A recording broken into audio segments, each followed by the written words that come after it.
cohabitation agreement is often called a living together agreement, and it really is what it says. It's an agreement, a written agreement signed by a couple that sets out the arrangements, the financial arrangements for that couple.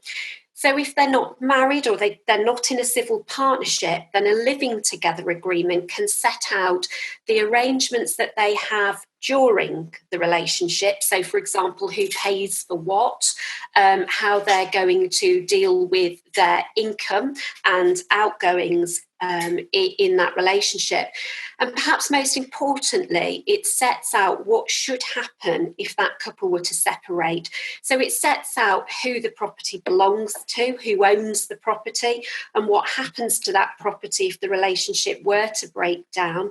It can also deal with belongings, you know, who has the sofa, even down to pets, who has the cat or the dog. These things are quite important to couples when they're separating. And the worst it's a critical time, Helen, when people should do this, you know, because if they haven't done it when they first started to live together, it's not too late, presumably. Absolutely not, Anne. No, it can be done at any time that you live together.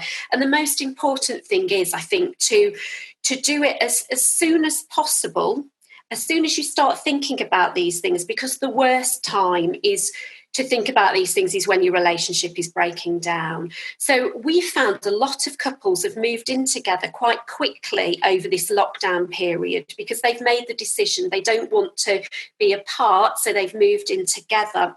So the fact that they've lived together for the last however many weeks we're at now, 13, whatever it is, it doesn't mean that they can't then enter into this living together arrangement or agreement now. And I think it should be viewed really like an insurance policy. You know, we hope that we never have to use it. We'll write it and sign it and put it in the drawer and hopefully never have to take it out. But it's important that, you know, if the worst comes to the worst and the relationship breaks down, that you've got that agreement in place, because it will save you time and money should that relationship break down.